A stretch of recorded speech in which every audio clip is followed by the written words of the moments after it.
starting with the second part now. If anyone hasn't watched the first part, I would suggest एक बार first part जाकर देख लेना.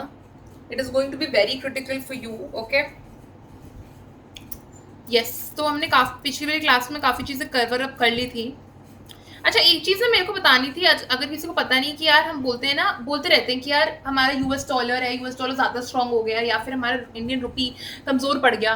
ये चीज़ें चलती कैसे हैं एक्चुअली, वो कोई नहीं बताता. तो आज मैंने सोचा मैं भी बता देती हूँ. In fact when I was making this module ना, I also myself researched a lot many things कि किसी को दिक्कत ना हो एटलीस्ट, बिकॉज हम भी जब इकोनॉमी पढ़ रहे थे हमें बहुत दिक्कत हुई थी काफ़ी चीज़ों को समझने में. Okay, so let me explain this to you. For example when we say हमारा $1 was it's currently equal to, I checked it now, 83, जो मैं पिछली वीडियो में भी बोल रही थी, 83 रुपीज़. ओके, तो यू विल सी कि कभी वो 88 हो गया था डोनाल्ड ट्रंप के टाइम पर, एंड फिर वो थोड़ा सा ठीक ठाक होकर 83 हो गया. जितना एटलीस्ट कम रहेगा रुपी का वैल्यू डॉलर के सामने उतना बेटर रहेगा, बिकॉज उतना इजीली हमारे बैलेंस ऑफ ट्रेड में दिक्कत नहीं आएगी. ऑफकोर्स हमारे को बैलेंस ऑफ ट्रेड है नहीं वैसे यूएस के साथ, बट उतना हमारे लिए बेटर रहेगा बिकॉज उतने हमें कम पैसे खर्च करने पड़ेंगे डॉलर के लिए. हमें पता है कि डॉलर क्या है, ग्लोबल करेंसी है. डॉलर बहुत रेलेवेंट है सब चीज़ों के लिए, सारे ट्रेड के लिए, कुछ अग्रीमेंट साइन कर रहे हैं, कुछ चीज़ें मंगवानी, सबको डॉलर में ही होता है आदान प्रदान. जितना आप डी डॉलराइजेशन करें, अभी उतना हम उस लेवल पर आए नहीं है हम उसको सक्सेसफुली डी डॉलराइजेशन कर सकें, बट सब कुछ तो यूएस डॉलर में होता है ना अभी, और हमें यूएस डॉलर की बहुत डिमांड है और हमें बहुत नीड है. जितनी हमारी वैल्यू कम रहेगी रुपी की, उतने रुपीस हमें यूज करने पड़ेंगे, उतने कम रुपए यूज करने पड़ेंगे डॉलर को खरीदने के लिए. ठीक है, ओके. अब वो कैसे होगा? वो होगा अगर दोनों करेंसी से बैलेंस मेंटेन रहे. फॉर एग्जाम्पल व्हेन मैंने बोला कि हमारी कंट्री में एफपीआई एफडीआई आया या फिर एफआईआई आए, ठीक है, यूएस वाले कंट्री में इन्वेस्ट करने के लिए आए, तो इसका मतलब ज्यादा डॉलर्स आ रहे कंट्री में. ठीक है, ज्यादा डॉलर्स आ रहे हैं. अपार्ट फ्रॉम दैट मैं ज्यादा एक्सपोर्ट कर रही हूँ अपना मटेरियल बाहर, अपनी कंट्री का मटेरियल बाहर ज्यादा एक्सपोर्ट कर रही हूँ, है ना, यूएस में ज्यादा एक्सपोर्ट कर रही हूँ, या फिर इनफैक्ट किसी भी कंट्री को कर रही हूँ जिस कंट्री के साथ स्पेसिफिकली मैं लोकल करेंसी में ट्रेड नहीं कर रही. ठीक है, उस कंट्री के साथ कर रही हूँ, फिर यूएस के साथ कर रही हूँ. इसका मतलब मेरे को जो पेमेंट आएगा, जो मैं एक्सपोर्ट कर रही हूँ, मेरे को तो उसको पेमेंट तो आएगा ना, तो वो पेमेंट मेरे को मिलता रहेगा खुद, है ना. मतलब इस केस में यूएस डॉलर्स और आ रहे हैं मेरी कंट्री में. ठीक है, तो जितना हम सेल्फ रिलायंट बनेंगे, जितनी हम चीजें बेचेंगे, जितने हम अपने स्पेशल इकोनॉमिक जोन स्टैब्लिश करेंगे, जितने अपनी कंट्री को अच्छा बनाएंगे, उतने ज्यादा डॉलर्स हमारी कंट्री में आएंगे, उतने ज्यादा इनफैक्ट बैलेंस मेंटेन रहेगा डॉलर्स के बीच में और रुपीस के बीच में, राइट. अच्छा खासा बैलेंस, एंड उससे हमारी करेंसी ज्यादा डेप्रिशिएट नहीं करेगी और या अप्रिशिएट नहीं करेगी, और बैलेंस आउट रहेगी हमेशा. ठीक है, सही लेवल पर रहेगी. ठीक है, उसकी वजह से ये सब होता है.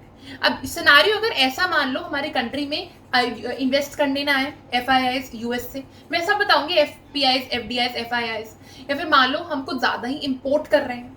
अब हम ज्यादा ही इंपोर्ट करेंगे, मतलब ज्यादा ही चीजें हम खरीदेंगे, तो ज्यादा डॉलर्स बाहर जाएंगे ना हमारी कंट्री से. और अगर हमारे कंट्रीज में एफआईआईज इन्वेस्ट करने ही नहीं आएंगे, तो मतलब रुपए ही नहीं आए, मतलब बाहर से पैसे ही नहीं आएंगे, बाहर से डॉलर्स ही नहीं आएंगे, और नहीं आएंगे तो इसका मतलब लोग हमारी करेंसी को इतना स्ट्रॉन्ग ही समझते हैं ना, और हमारी करेंसी की वैल्यू ऑफकोर्स गिर जाएगी, ट्रस्ट तो लोगों का गिर ही जाएगा, बट ऑफकोर्स जो बैलेंस बना रहना चाहिए यूएस डॉलर्स के बीच में, रुपीस के बीच में, वो बैलेंस भी नहीं मेंटेन रहेगा, बिकॉज हमारे पास इतने डॉलर्स रहेंगे ही नहीं कि हम उसको इक्विवेलेंट रख सकें हमने रुपीस के. समझ में आया? तो this is how the system actually works. Okay, मैंने एक्सप्लेन कर दिया बिकॉज आई थिंक किसी आगे वाली स्लाइड में नहीं, इसलिए मैंने इसको कर दिया अभी. ठीक है, okay. Facts to remember, we were on this dedollarisation. अब चल गया डीमोनेटाइजेशन. सॉरी, डीमोनेटाइजेशन हुआ था, डीमोनेटाइजेशन 2016 में हुआ था. To be precise, remember the date 8 November 2016, very relevant for you. Okay, तो इसका मतलब यहाँ पे लिखा 1000 rupee notes were demonetised in the year 2016 as no longer legal tender. Legal tender matlab they do not have any kind of backing, they don't have any kind of validity today in the eyes of law. Okay, remember this particular thing. So that is known as demonetization. So उसमें no legal tender का मतलब I think you have understood this, and demonetization का तो मतलब है वो currency अब हट गई है completely. तो this is the thing. जैसे हमारे पास करंट डिनोमिनेशन 2 है, 5 है, 10 है, 20, 50, 100, 200, 500, 2000. 2000 का सर्कुलेशन 2023 में बंद हो गया था. 1000 रुपीज का सर्कुलेशन भी बंद हो चुका था 2016 में. 500 रुपीज का सर्कुलेशन को नोट को चेंज करा था, बट इनफैक्ट फिर भी यूज हो ही रहे थे वो वाले नोट्स. अब वो नोट्स दिखते नहीं है 500 के, पहले अलग से दिखते थे आई गेस. नहीं 5 मिनट के पहले थे ही नहीं 5 मिनट के नहीं थे पहले, ठीक है। एक 5 मिनट का नोट होता था, आई रिमेंबर, मेरे को याद नहीं आ रहा है, was very small during this time. इसको 2016 कर लेना, 2026 गलती से आई थिंक प्रिंट हो गया था, ठीक है। So this is the thing, जब लीगल टेंडर गवर्नमेंट विड्रॉ कर लेती है that is known as demonetisation, मतलब उसका लीगल स्टेटस खत्म हो जाता है, स्टेटस और status whatever you want to say. escrow account, right? Newspaper articles, if you are reading The Hindu, if you are reading Indian Express, if you are reading any other important newspaper, दो ही newspaper हैं जो मैंने बताया है comparative exam aspirants को पढ़ने चाहिए। अगर मैं आइडिया नहीं है मैं किस न्यूज़पेपर के बारे में बात कर रही हूँ, there is a video that I have prepared, CLAT foundation वाली मेरी प्लेलिस्ट पे चले जाओ, प्लेलिस्ट का नाम ही क्लैट फाउंडेशन है, वहां पर you going to find how to read the newspaper, वहां पर सब कुछ एक्सप्लेन करके रख दिया मैंने, ठीक है। एस्क्रो अकाउंट, एस्क्रो अकाउंट क्या होता है, हम ना बहुत बड़ी बड़ी जगह यूज होते हैं। फॉर एग्जांपल ये टर्म यूज होता है आर्टिकल्स में, एडिटोरियल्स में, फैक्ट्स एंड कॉन्टेक्स्ट वाले पेज में, if I am not wrong text and context का पेज मैंने इनफैक्ट हाँ जब when I used to read it, then I used to see this, एक बार एक आर्टिकल आया था एस्क्रो अकाउंट पर, तो I just explain it to you. बहुत बड़े बड़े ट्रांजैक्शन है और बी के बीच में कोई ट्रांजैक्शन है, राइट, बहुत बड़ा ट्रांजैक्शन है, ए ने कुछ खरीदा है बी से, है ना। अब ये क्या बात है, अब ना ए को पेमेंट कर दी, ए ने पेमेंट कर दी एक एस्क्रो अकाउंट में, एस्क्रो एजेंट होता है जो इस अमाउंट को मैनेज करता है, अकाउंट को मैनेज करता है, उसने ना ये पेमेंट इधर कर दी, अपनी पैसे इधर देती है, इधर एस्क्रो अकाउंट में जमा करती है। अब जैसे ही जो बी है ना वो आइटम डिलीवर कर देगा ए को, तो वैसे ही जो ई ए है, मतलब ये जो एस्क्रो अकाउंट है, ये अमाउंट रिलीज कर देगा बी को और बी को अपना पैसा मिल जाएगा। This is how the thing works. This is known as escrow account, जहां पर एक थर्ड पार्टी अकाउंट को हैंडल कर रही होती है, वो न्यूट्रल थर्ड पार्टी होती है, वो एक बंदे का पैसा बचा कर रखती है ताकि कोई ऑफकोर्स प्रॉब्लम ना क्रिएट हो जाए। जैसे फॉर एग्जाम्पल अगर ए ने पहले बी को पैसे पे कर दिए होते, बी भाग जाता, ऑफकोर्स वो बहुत अलग बात है कि वो केस फाइल कर रही है, वो पुलिस को कंप्लेन कर रही है, वो सब, लेकिन मान लो बी भाग गया, उस केस में उसको पैसा कहाँ जाएगा, तो उसके लिए बड़े बड़े ट्रांजैक्शंस में यूजुअली यूज होता है, हम एस्क्रो अकाउंट का इस्तेमाल करते हैं, ठीक है। ये बात हो गई, अग्रीमेंट हो जाता है पार्टी में, फंड्स डिपॉजिट हो जाते हैं, कंडीशंस फिर हो जाती है कि अगर तुम मेरे को सामान दे दोगे तो वो एस्क्रो अकाउंट का अमाउंट जो है वो तुम्हें चला जाएगा और फंड्स फाइनली रिलीज हो जाते हैं once the conditions are met. Foreign exchange reserves, ठीक है, फॉरेक्स रिजर्व भी बोला जाता है, तो ये बच्चों को कंफ्यूजन होता है कि दोनों अलग टर्म्स है, बट दोनों सेम है, फॉरेन एक्सचेंज रिजर्व्स या फिर फॉरेक्स रिजर्व्स एक ही बात है। देखो याद रखना, जब भी हम किसी पर्टिकुलर कंट्री के बारे में बात कर रहे हैं ना, तो हम पहले इंडिया के बारे में बात करते हैं। चलो, इंडिया में आरबीआई उतना ही अमाउंट प्रिंट कर सकता है, उतने ही पैसे को प्रिंट कर सकता है जितने उसके पास फॉरेक्स रिजर्व्स हैं। अब फॉरेक्स रिजर्व्स किस चीज़ों से बने होते हैं? फॉरेक्स रिजर्व में कुछ फॉरेन करेंसीज होती है। फॉरेन करेंसी हर करेंसी नहीं होती कि वो जिम्बाब्वे की या चैड की या फिर ब्राजील की करेंसी है, बट हाँ उसके अंदर यूएस डॉलर्स होते हैं, उसमें यूरोज होते हैं, उसमें येन भी होता है, जापानीज येन, उसमें रेनमेन बी भी होता है which is the Chinese currency, and उसमें ब्रिटिश पाउंड स्टर्लिंग भी होता है, ठीक है। तो ये करेंसीज होते हैं आपके फॉरेन करेंसी एसेट्स में, जितनी भी पॉपुलर और मोस्ट डिमांडेड करेंसीज हैं, ठीक है। मैं डिमांडिंग करेंसी इसलिए बोल रही हूँ क्योंकि मैं किसी छोटी मोटी कंट्री की करेंसी नहीं लूंगी, I am going to take only demanding currencies which are used in the trade, okay. And ये ऑफ कोर्स बिगेस्ट इकोनॉमीज भी हैं, इसलिए गोल्ड रिजर्व्स भी होंगे, ठीक है, कंट्री उसमें पर्टिकुलर चीज में एक स्पेशल ड्रॉइंग राइट्स भी होंगे। स्पेशल ड्रॉइंग राइट्स एक इंटरनेशनल रिजर्व एसेट है which is created by IMF, ये मैं नेक्स्ट स्लाइड में है, इसका मतलब अभी समझा देती हूँ। और एक reserve portion with IMF, India share in the IMF financial resources. कैसा होता है ये मैं बताती हूँ।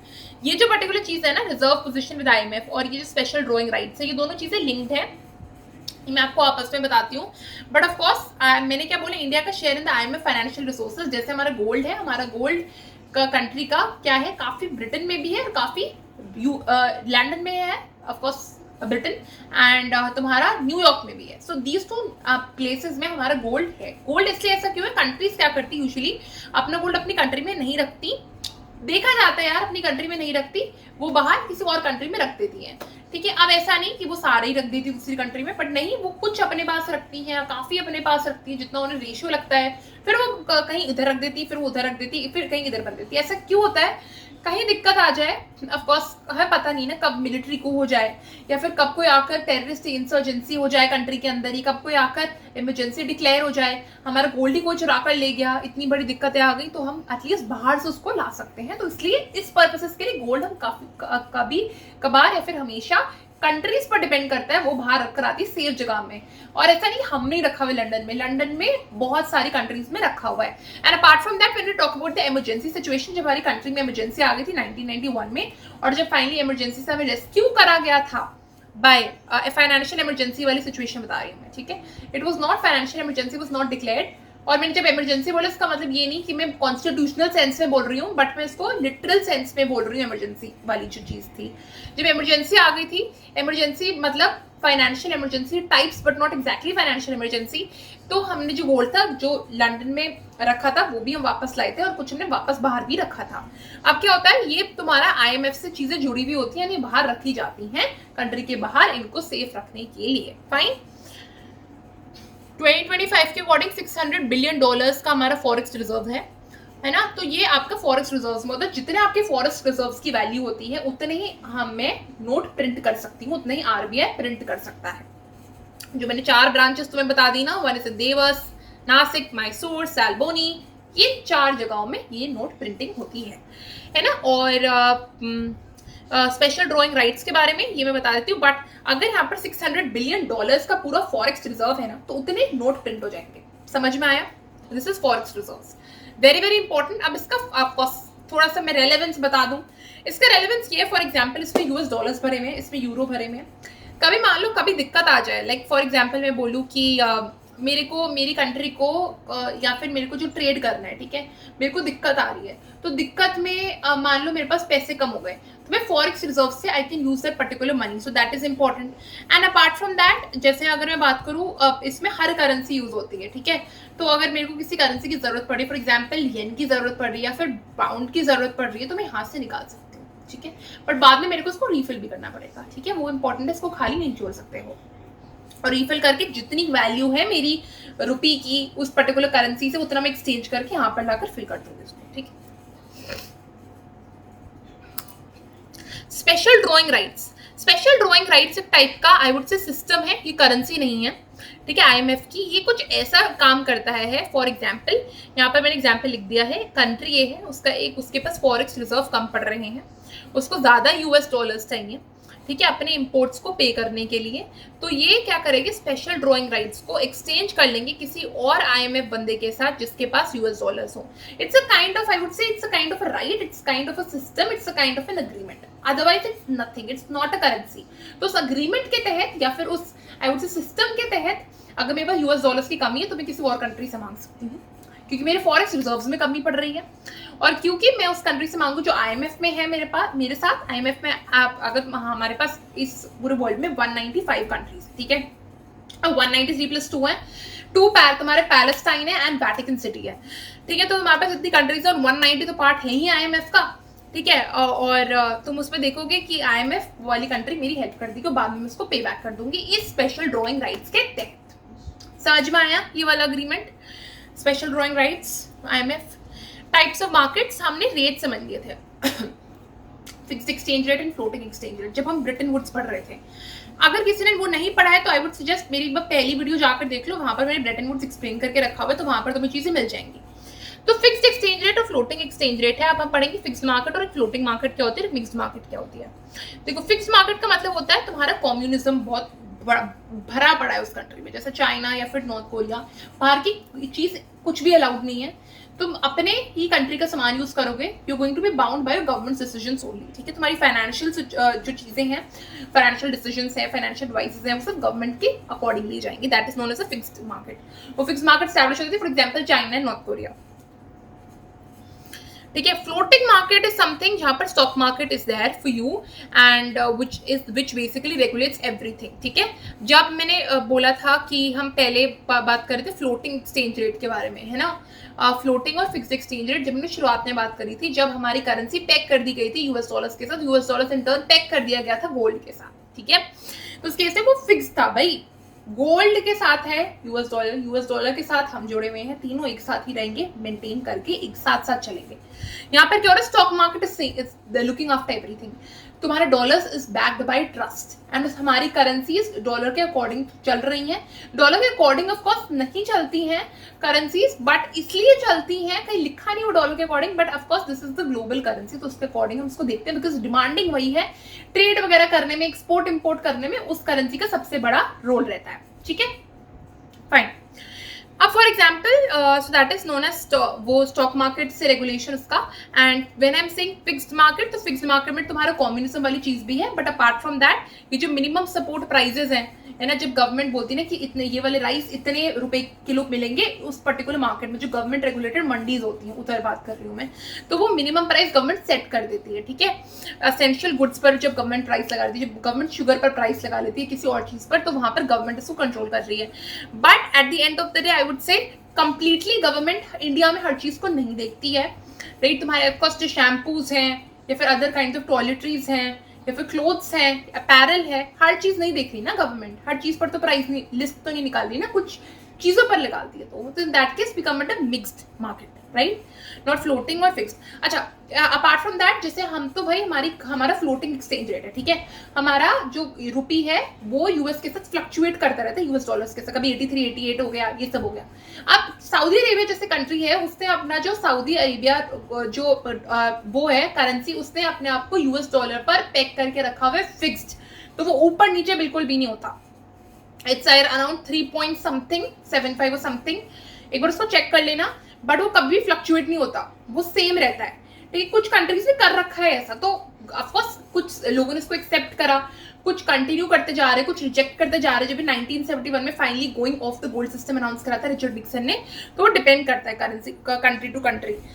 बट अगेन मिक्स्ड मार्केट में तुम देख लो, तुम फिक्स्ड मार्केट देख लो, फ्लोटिंग मार्केट देख लो, हमारी तो मिक्स्ड मार्केट है, बिकॉज दोनों चीजें होती हैं. ठीक है, हमारा कैपिटलिज्म भी है, हमारा कम्युनिज्म भी है. फिक्स्ड मार्केट में सिर्फ और सिर्फ कम्युनिज्म होता है बिल्कुल तगड़े तरीके से. ठीक है, बट हमारे इधर दोनों करा जाता है. हमारे इधर एफडीआईएस, एफपीआईएस, एफआईएस सब आते हैं इन्वेस्ट करने के लिए. Apart from that minimum support prices भी अनाउंस कर देते हैं हम. We doing everything. स्टॉक्स और बॉन्ड्स, अभी रिसेंटली जो डोनाल्ड ट्रम्प वाली चीज है ना, डिबेट आई है कि स्टॉक्स और बॉन्ड्स में क्या डिफरेंस है, तो और दोनों क्या बेटर है इन्वेस्टमेंट के लिए. ये तुम्हारे आर्टिकल्स में पब्लिश हुआ था, काफी लोगों ने इस पर रिपोर्ट्स भी बनाई थी. तो अगर मैं बताऊं, of course bonds are better than stocks. ऐसे क्यों होता है? For example, if I invest in stock market and if I invest, let's suppose I do trading का एग्जांपल देती हूँ. अगर ट्रेडिंग तुमने सुना हो, ठीक है, बट आई होप सुना ही होगा तुम लोगों ने. तो for example, if I am investing, बहुत small amount I am taking 1000 rupees, 1000 rupees I am investing. I have invested in a particular stock. Let's suppose I have invested in Adani Pharmaceuticals. ठीक है, Adani pharma वाले stock में मैंने invest करा 1000 और मैं बैठी हुई हूँ, मैं उसको पूरा कैंडलस्टिक देख रही हूँ, मैं सारे उसके ट्रेंड्स को ऑब्जर्व कर रही हूँ. ट्रेंड्स ऑब्जर्व करने के बाद मैंने देखा कि मेरे जो 1000 रुपीज थे वो 5 मिनट बाद 3000 रुपीज हो गए. ठीक है, ऐसे I have not done it actually, but मैं बता रही हूँ जितना I have read about it. तो 1000 से 3000 हो गए. ठीक है, 1000 से 3000 हो गए, तो उसमें मेरे प्राइस बढ़ गया. मैंने उसको एकदम डीमैट अकाउंट में रिडीम करा लिया. ठीक है, अब ऐसा भी हो सकता था सिनेरियो कि 1000 से हो सकता है 2000 हो जाते हैं, सॉरी 200 हो जाते हैं या फिर 500 हो जाते हैं, कम हो जाते हैं. मेरे को तो लॉस हो गया ना eight the end of the day, है ना. स्टॉक मार्केट में घुसकर अगर ऐसी सिचुएशन है, मेरे पास 1000 के अलावा कुछ नहीं है, मैं सब कुछ छोड़ छाड़ कर उसमें लगी हूँ, तो मेरा तो लॉस हो गया ना eight the end of the day. On the other hand, अगर मैं बॉन्ड्स में इन्वेस्ट करूंगी ना, बॉन्ड में लेट्स सपोज मैंने 1000 इन्वेस्ट करे, ठीक है, एक पर्टिकुलर अमाउंट ऑफ टाइम पर, एंड उसका मेरे को इंटरेस्ट देते जाएगी वो पर्टिकुलर गवर्नमेंट. यूजुअली क्या होता है, या तो तुम्हारे पास गवर्नमेंट बैक बॉन्ड्स होते हैं, government secure bonds, corporate bonds होते हैं, है ना, या फिर हाइब्रिड बॉन्ड्स होते हैं. बट गवर्नमेंट वाले मोस्ट ट्रस्टेड बॉन्ड्स होते हैं गवर्नमेंट के. और अगर आप यूएस गवर्नमेंट के बॉन्ड्स खरीदो, वो तो वर्ल्ड के सबसे ट्रस्टेड बॉन्ड्स हैं. तो इन बॉन्ड्स में ना government, it's a kind of bonds का मतलब ही क्या होता है, मैं उसमें गवर्नमेंट को अग्रीमेंट है, वो पैसे दे रही हूँ. For example, I'm giving 1 lakh rupees. अब 1 लाख रुपीज मैंने गवर्नमेंट को दिए, तो गवर्नमेंट मेरे को इंटरेस्ट देती रहेगी. मान लो 4% एनुअली दे रही है, 8% एनुअली दे रही है 20 सालों के लिए. अब जब 20 साल बाद जब बॉन्ड मेच्योर हुआ, तो मेरे को इंटरेस्ट कैलकुलेट कर लो. मेरी मैथ्स इतनी अच्छी नहीं है, but I am going to get a hefty amount after 20 years. समझ में आया? This is how a bond works. ठीक है, inflation, a very good topic. Inflation यहाँ से काफी क्वेश्चन तो नहीं बनते, but at the end of the day यहाँ से काफी कॉन्सेप्ट जरूर बनते हैं. So we'll continue it in the next session.